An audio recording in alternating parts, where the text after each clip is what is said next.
Bom dia, meus queridos. Hoje iremos revisar o capítulo 10, Brasil Império, período regencial, falando um pouco sobre o período em que os regentes comandaram o país. Bom, primeiro começa com a abdicação de Dom Pedro I, que rompeu definitivamente os laços entre o Brasil e o governo de português. E aí fica no seu lugar Pedro de Alcântara, que estava apenas com 5 anos de idade. Como a Constituição de 1824 prevê, na ausência do imperador e na impossibilidade de um herdeiro assumir o trono, o poder deveria ser entregue a 3 regentes, sendo, primeiro, a regência trina provisória, porque seria por um tempo determinado, a regência trina permanente, que deveria durar por 4 anos, e logo em seguida, no lugar da regência trina permanente, surge também a regência una, no caso, que era governada por Diogo Feijó. Antes dela, a solução encontrada aí pela regência trina foi a criação da Guarda Nacional, formada aí por cidadãos com renda mínima de R$200.000 nas maiores cidades e R$100.000 nas demais. Qual era o objetivo da Guarda Nacional? A Guarda Nacional tinha o objetivo de manter a paz interna e enfraquecer os grupos do exército que poderiam se rebelar contra o Estado, Organizada aí pelos grandes proprietários de terra que recebiam o título de coronel. Reforçou aí o poder em nível local mediante o emprego de armas com a aprovação do próprio Estado.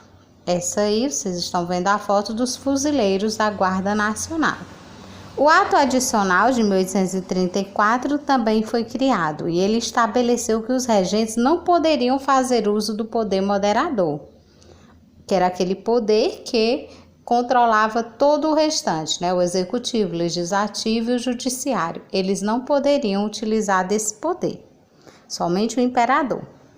O ato manteve o Senado vitalício e determinou a regência una, que substitui a regência trina permanente, que começaria sob o comando de Diogo Feijó. O Rio de Janeiro seria também a sede do governo. Acontecendo aí várias rebeliões no país, devido à abdicação de Dom Pedro I, trouxe aí uma série de ocorrências, de conflitos, entre elas a Rusga, que aconteceu na cidade de Cuiabá, no Mato Grosso. Ocorreu aí uma agitação, fruto do desentendimento político e das disputas de poder local entre os conservadores e os liberais. Aproveitando-se do clima de instabilidade, grupos da sociedade, eles protestaram contra a miséria e as dificuldades pelas quais passavam em uma província que na época vivia uma grande crise econômica, a do Mato Grosso.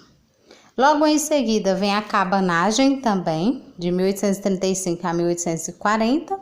A cabanagem ela é considerada uma rebelião de caráter popular, pois ela contou com a participação de indígenas, mestiços e escravizados contra o predomínio da maioria branca, que eram os comerciantes portugueses. Aconteceu na região do estado do Pará, na época província do Grão-Pará, e seu estopim foi a indicação de um indesejado presidente da província, fato comum na época, e o objetivo em si era a eliminação da presença portuguesa, considerada a origem da pobreza na região. Também em 1835 também acontece a revolta dos malês. Influenciados aí pela vitória da revolta do Haiti, escravizados da Bahia organizaram vários levantes, durante vários anos.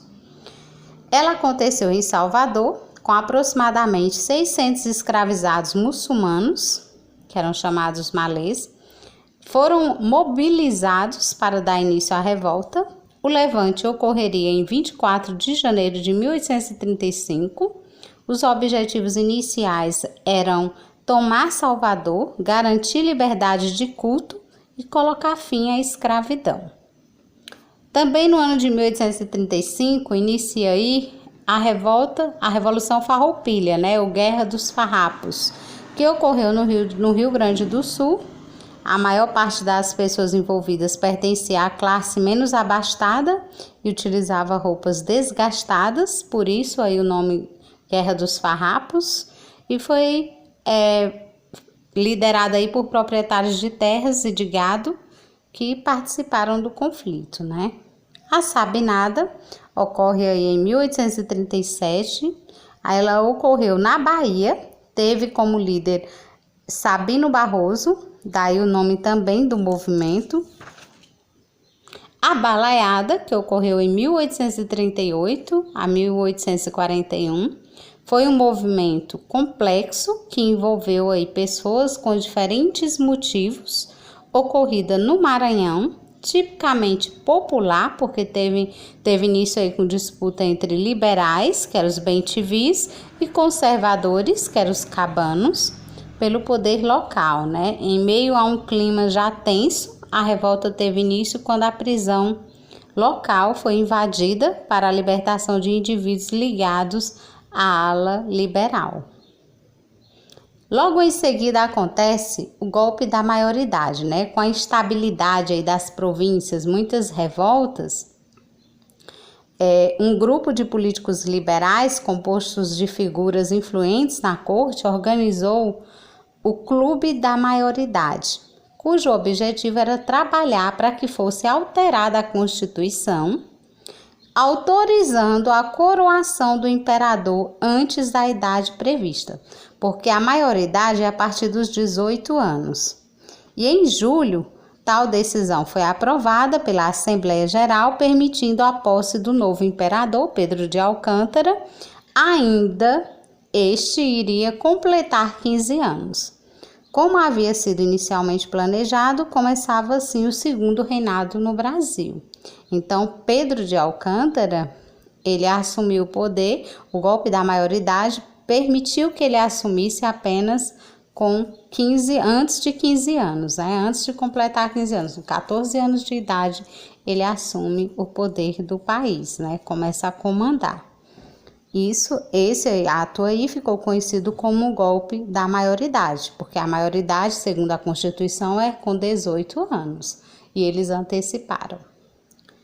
Bons estudos e até a próxima aula.